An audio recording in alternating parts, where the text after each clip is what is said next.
Assalamualaikum warahmatullahi wabarakatuh. Waalaikumsalam Waalaikumsalam warahmatullahi wabarakatuh. warahmatullahi wabarakatuh. Kami dari kelompok 1, kelas D, akan mempresentasikan tentang produk layanan cloud computing yang bersifat open source. Tugas ini dalam rangka untuk memenuhi tugas besar mata kuliah komputasi awan. Kelompok kami terdiri dari 4 orang, yaitu ada Rafiul Muiz, saya sendiri Zulfadli Ahmad, Andi Halil Gibran, dan Muhammad Musyari. Untuk pembahasan pada presentasi kali ini, kita akan membahas pertama kali tentang cloud service. Kita akan berkenalan tentang apa itu IaaS, PaaS, dan juga SaaS. Kemudian akan lanjutkan tentang produk IaaS, PaaS, dan juga SaaS. Yang pertama, mari kita berkenalan dengan cloud service atau layanan cloud computing.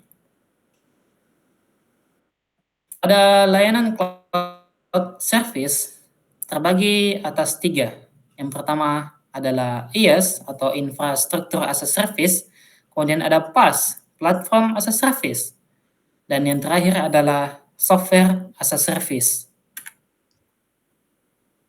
IaaS sendiri merupakan sebuah layanan yang menyediakan infrastruktur IT secara virtual, yang mana dalam layanannya tersebut termasuk penyedia server, penyimpanan, dan juga jaringan melalui internet. Untuk PaaS ialah sebuah layanan yang menyediakan platform pengembangan dan penyebaran aplikasi, termasuk alat dan layanan yang memfasilitasi siklus pengembangan aplikasi. Beberapa layanan yang termasuk dalam SaaS ini seperti penyediaan database, hosting, dan juga seperti version control. Kemudian ada SaaS. Layanan ini adalah layanan yang menyediakan aplikasi secara online melalui internet tanpa harus menginstalnya secara lokal. Nah, kita akan membahas sedikit tentang open source. Apa itu open source?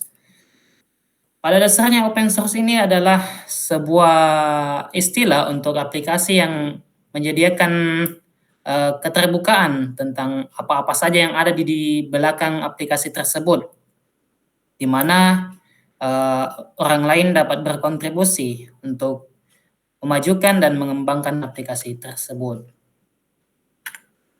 Nah, selanjutnya kita akan masuk ke penjelasan tentang IaaS yang akan membahas tentang produk Google Cloud Platform yang akan dibawakan oleh Andi Halil Gibran. Kepada saudara dipersilahkan. Baik, izin menjelaskan terkait dengan IaaS atau Infrastructure as a Service yang akan saya bahas terkait dengan Google Cloud Platform.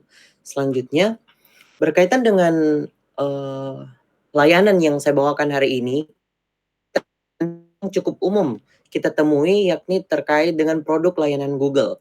Nah, Google Cloud Platform ini merupakan kumpulan layanan komputasi, baik itu penyimpanan jaringan, ataupun data, analitik, dan juga machine learning yang dapat digunakan, serta kecerdasan buatan untuk membangun serta menjalankan aplikasi yang ada di infrastruktur cloud tersebut. GCP atau Google Cloud Platform ini menawarkan berbagai layanan yang dapat disesuaikan dengan kebutuhan bisnis. Nah, mulai dari layanan dasar seperti komputasi dan penyimpanan hingga layanan yang canggih seperti machine learning dan juga kecerdasan buatan yang dapat didukung. Berkaitan dengan hal tersebut, cara kerja dari GCP ini atau Google Cloud ini adalah menggunakan infrastruktur global Google yang terdiri pusat data yang berada di seluruh dunia. Saat ini, Anda atau kita sebagai pengguna layanan GCP ini akan terhubung dengan infrastruktur ini melalui internet.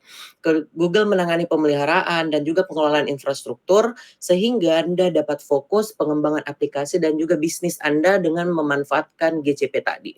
Selanjutnya, Nah, berkaitan dengan hal tersebut, GCP menawarkan berbagai macam kelebihan, seperti adanya skalabilitas yang ditawarkan. GCP dapat menskalakan sumber daya secara otomatis, sesuai dengan kebutuhan, sehingga Anda dapat hanya perlu membayar sumber daya yang Anda gunakan di dalam sebuah bisnis Anda.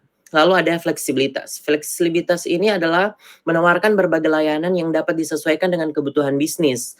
Lalu ada juga keandalan. Keandalan ini ditawarkan untuk memiliki keandalan yang tinggi dengan waktu uptime itu rata-rata 99,9%. Itu sangat tinggi dalam penggunaan bisnis yang digunakan. Lalu ada juga tingkat keamanan. Keamanan di sini menawarkan berbagai fitur keamanan untuk melindungi data dan juga aplikasi. Selanjutnya, berkaitan dengan hal tersebut, layanan GCP ini tuh menawarkan berbagai layanan yang dikelompokkan menjadi beberapa kategori. Nah, kategori yang pertama adalah berkaitan dengan komputasi. Layanan komputasi GCP ini memungkinkan para pengguna untuk menjalankan aplikasi dan layanan yang ada di sistem cloud. Nah, layanan ini mencakup berkaitan dengan Compute Engine, terus Kubernetes Engine, app Engine, dan Cloud Function. Lalu ada juga berkaitan dengan penyimpanan. Penyimpanan ini memungkinkan pengguna untuk menyimpan data di cloud, seperti cloud storage atau cloud SQL atau bahkan cloud big table. Ada juga jaringan. Jaringan di sini menawarkan terkait dengan kan pengguna itu terhubung dengan aplikasi dan layanan lainnya yang sama-sama berada di Google Cloud. Seperti ada cloud networking, ada cloud load balance, dan cloud VPN. Berkaitan dengan hal tersebut, data dan analis. Layanan ini memungkinkan para pengguna untuk menyimpan, mengelola, menganalisis data. Seperti ada juga contohnya adalah Cloud Data Pro, terus Data Flow, dan Data Fusion. Berkaitan dengan analisisnya, analisis ini berkaitan dengan wawasan bisnis yang mencakup terkait layanan data studio, machine learning engine, atau cloud natural language. Nah, berkaitan dengan machine learning dan kecerdasan buatan yang sedang hype-nya saat ini adalah berkaitan dengan Cloud Auto ML atau Cloud ML Engine dan Cloud TPUS. Nah, berkaitan dengan kecerdasan buatan di sini mencakup terkait dengan layanan Vision API atau Cloud Natural Language API dan juga ada Cloud Speech API. Ini telah mendukung sistem API pada GCP. Selanjutnya. Nah, itu tadi berkaitan dengan GCP. Sekian. Oke, baik. Selanjutnya kita akan beranjak ke produk yang kedua untuk layanan PaaS, yaitu akan membahas tentang aplikasi GitHub. Kepada Saudara Rafil Muiz, saya persilahkan untuk membawakan materi untuk GitHub ini. Baik, terima kasih moderator yang telah memberikan kesempatan kepada saya untuk menjelaskan mengenai aplikasi atau layanan cloud computing yang bersifat open source, khususnya di PaaS. Nah, di sini kami mengambil produk atau layanan berupa GitHub. Nah, di sini ada beberapa pertanyaan semantik terkait dengan GitHub, bahwa jika kita sebagai developer atau minimal kita sebagai anak IT pasti harus mengenal yang namanya GitHub. Nah, jika teman-teman ini dalam prakteknya dalam menyandang status sebagai anak IT atau developer dan tidak mengenal GitHub, ini harus dipertanyakan statusnya sebagai developer atau anak IT. Nah, namun kita di sini harus menjelaskan apa sih sebenarnya itu GitHub, karena GitHub ini pada dasarnya bisa digunakan selain daripada orang-orang yang bergelut di bidang IT. Nah, GitHub ini sendiri merupakan suatu platform untuk mengembangkan suatu software atau perangkat lunas yang basisnya itu adalah basis online yang digunakan untuk proyek. GitHub sendiri ini bentuknya sebagai GUI atau Graphical User Interface dengan bentuk sebagai website yang digunakan untuk menyimpan dan mengelola kode suatu proyek. Nah, di dalam pengaplikasiannya GitHub memungkinkan untuk menyimpan kode-kode tersebut karena ia dibangun atas menggunakan dua sistem utama yang dikenal dengan version control dan Git. Nah, version control ini merupakan suatu sistem yang membuat GitHub ini dapat menyimpan kode dan kita dapat mengakses kode. Dan sedangkan Git ini yang berfungsi sebagai distribusi untuk version control Git-nya. Yang kemudian dari beberapa penjelasan mengenai GitHub ini, ada masalah-masalah atau isu yang terkait dengan GitHub. Nah, isu ini muncul karena berbedanya pandangan terhadap programmer ataupun anak-anak IT yang sering menggunakan GitHub. Di sini ada beberapa isu, contohnya banyak yang mengatakan bahwa GitHub ini termasuk ke dalam layanan SaaS atau Software as a Service. Kemudian ada juga yang mengatakan bahwa GitHub ini termasuk dari layanan PaaS atau Platform as a Service. Nah, perlu kami luruskan di sini bahwa tersebut tergantung dari bagaimana kebutuhan kita, bagaimana implementasi kita terhadap penggunaan GitHub ini. Namun di sini perlu kami tekankan bahwa platform as a service yang dimaksud di dalam GitHub ini perlu kami jelaskan ulang secara detail bahwa platform as a service itu maksudnya adalah di dalam platform ini kita menyediakan suatu sistem untuk mengembangkan, menguji dan menyebarluaskan aplikasi perangkat lunak yang kita buat. Nah, secara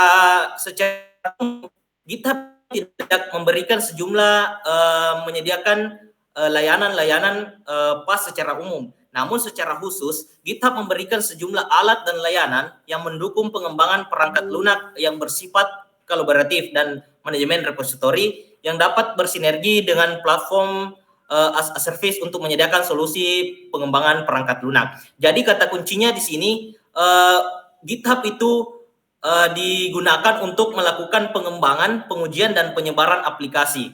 Nah,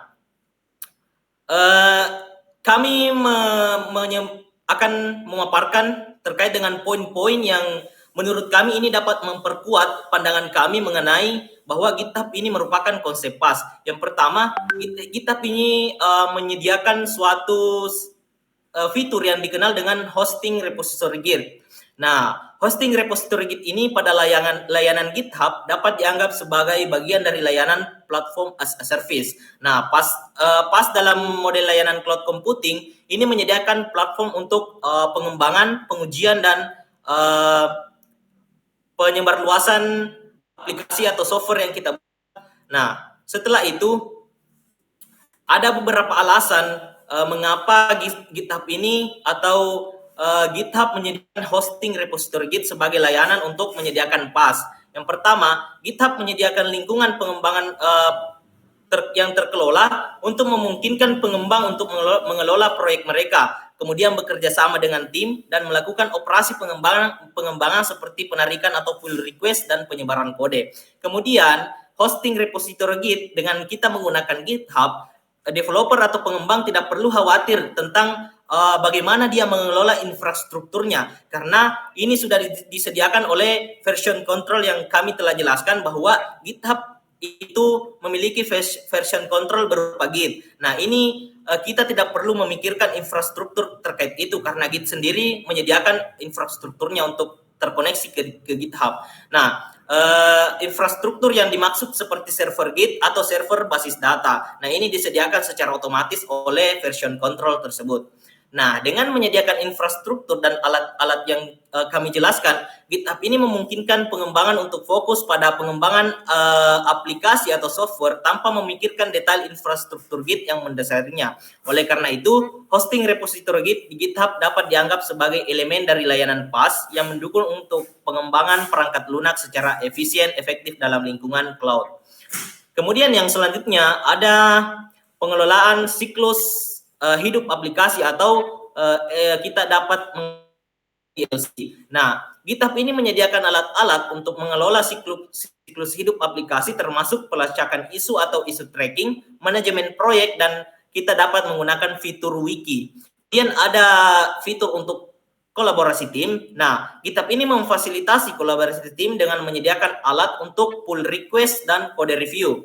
Dan yang terakhir itu ada penyediaan aplikasi atau GitHub Actions. Nah, GitHub ini menyediakan GitHub Actions yang merupakan sebuah fitur yang memungkinkan otomatisasi, optimasi alur kerja pengembangan dan penyebaran aplikasi. Nah, pengguna dapat membuat alur kerja atau workflow untuk mengotomatisasikan pengujian, penggabungan kode, dan penyebaran aplikasi.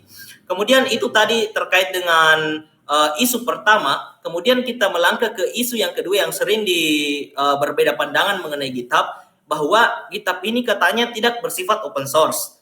Nah, GitHub dikatakan tidak bersifat open source karena ada beberapa fitur-fitur GitHub yang jika kita ingin menggunakan itu bersifat premium. Artinya ia memiliki lisensi. Nah, yang dimaksud di sini GitHub yang bersifat sebagai open source karena version control yang digunakan oleh GitHub ini yang bersifat open source, yaitu Git. Nah, inilah yang membuat GitHub dapat digunakan sebagai produk layanan cloud computing yang bersifat open source. Nah, kemudian yang selanjutnya, dengan menggunakan GitHub, tentunya kita dapat memudahkan dari sisi bagaimana kita melakukan pekerjaan sehari-hari terkait di bidang programmer maupun di bidang IT. Yang pertama, ada keuntungan GitHub. Dengan menggunakan GitHub, ini merupakan rumah kita sebagai developer untuk mengembangkan banyak project open source yang terkenal dan memiliki komunitas besar. Jadi di dalam GitHub ini kita dapat membuat suatu komunitas yang sifatnya itu sangat besar dan tersebar luas. Kemudian kita dapat menghosting atau menyebarluaskan aplikasi dengan repository Git, sehingga developer dapat menyimpan proyek secara online di GitHub dan dapat diakses di berbagai lokasi dan perangkat maupun developer berbeda. Kemudian yang selanjutnya, GitHub ini menyediakan GitHub Actions seperti yang dijelaskan tadi, bahwa dengan GitHub Actions ini user ataupun developer dapat membuat workflow atau alur kerja untuk otomatisasi pengujian, penggabungan kode, dan penyebaran aplikasi. Kemudian GitHub ini dapat diintegrasikan dengan berbagai alat pengembangan seperti IDE. Mungkin teman-teman tahu IDE itu adalah Integrated Development Environment atau layanan GitHub untuk bagaimana ia terkoneksi dengan layanan-layanan cloud lainnya seperti AWS dan Microsoft Azure. Kemudian yang selanjutnya, dari beberapa keuntungan yang kita miliki atau kita dapat akses dengan menggunakan GitHub, tentunya ini sangat berimpact terhadap beberapa kekurangan-kekurangan yang kita dapatkan. Yang pertama, seperti GitHub ini adalah platform berbasis cloud. Tentunya jika platform yang berbasis cloud ini kita tergantung pada internet. Nah, jika tidak ada koneksi atau ketersediaan internet, kita tidak dapat mengakses dan berinteraksi dengan repositori yang ada di GitHub. Kemudian akun gratis yang ada di GitHub ini ternyata memiliki batasan atau jumlah repositori yang private yang dapat dibuat. Jadi untuk atau repositori privat kita harus menggunakan layanan premium. Kemudian yang terakhir, pengguna GitHub tergantung pada layanan yang disediakan oleh GitHub. Dan jika terjadi masalah di pihak GitHub, pengguna mungkin mengalami suatu kesulitan mengakses repositori atau melakukan tugas tertentu. Mungkin itu saja penjelasan singkat mengenai platform as a service yang bersifat open source, yaitu GitHub. Selanjutnya saya serahkan ke moderator untuk melanjutkan pembahasan yang berikutnya. Baik, terima kasih kepada Saudara Rafiul Muiz telah menjelaskan tentang GitHub sebagai salah satu aplikasi yang menyediakan layanan PaaS. Selanjutnya kita melangkah kepada layanan yang terakhir, yaitu SaaS, yang mana aplikasi yang akan kami angkat di sini adalah Dropbox. Yang akan membawakan materi tentang aplikasi Dropbox ini adalah Saudara Muhammad Musyari. Kepada saudara, saya persilahkan. Oke, baik. Terima kasih atas kesempatannya. Terima kasih untuk moderator karena memberikan saya kesempatan. Nah, kali ini saya akan menjelaskan sebuah layanan berupa software, yaitu Dropbox. Apa sih itu Dropbox? Dropbox itu merupakan suatu layanan berupa aplikasi yang pengguna dapat mengaksesnya tanpa melakukan instalasi terlebih dahulu. Nah, Dropbox ini merupakan salah satu layanan penyimpanan data online atau cloud storage yang dapat digunakan untuk menyimpan dan berbagi dokumen melalui jaringan internet. menggunakan sinkronisasi data. Selanjutnya, Dropbox merupakan software yang dapat diakses melalui internet dan tidak memerlukan instalasi lokal. Pengguna dapat mengunggah, menyimpan, dan berbagi file mereka melalui antarmuka web Dropbox tanpa perlu mengelola infrastruktur atau platformnya. Selanjutnya, kelebihan dari Dropbox adalah Dropbox terintegrasi dengan produk Google. Kemudian kita dapat berbagi dokumen melalui URL dan selanjutnya itu mudah diakses dari berbagai platform. Dropbox juga terintegrasi dengan produk Microsoft. Selanjutnya, kekurangan dari Dropbox adalah penyimpanan yang disediakan hanya terbatas sampai 2 GB saja. Sekian, saya kembalikan ke moderator. Baik, terima kasih kepada Saudara Musyari atas penjelasannya. Jadi ini sudah materi yang terakhir tadi, penjelasan tentang SAS. Sehingga berakhir pula penjelasan tentang platform cloud computing yang bersifat open source dari kelompok kami. Pada kesimpulannya, ternyata banyak loh aplikasi-aplikasi yang atau layanan-layanan cloud computing yang bersifat open source yang dapat kita akses. Ada tadi Google Cloud Platform atau GCP dengan layanan jaringan yang disediakan. Ada pula GitHub yang juga menyediakan layanan hosting. Serta ada pula Dropbox yang menyediakan layanan untuk pengolahan file dan penyimpanan. Nah, karena semua layanan ini berada di cloud, kita dapat mengaksesnya melalui internet dimanapun dan kapanpun kita mau.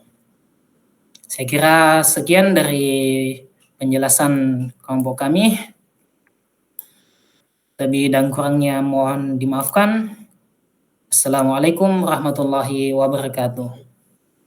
Waalaikumsalam warahmatullahi wabarakatuh.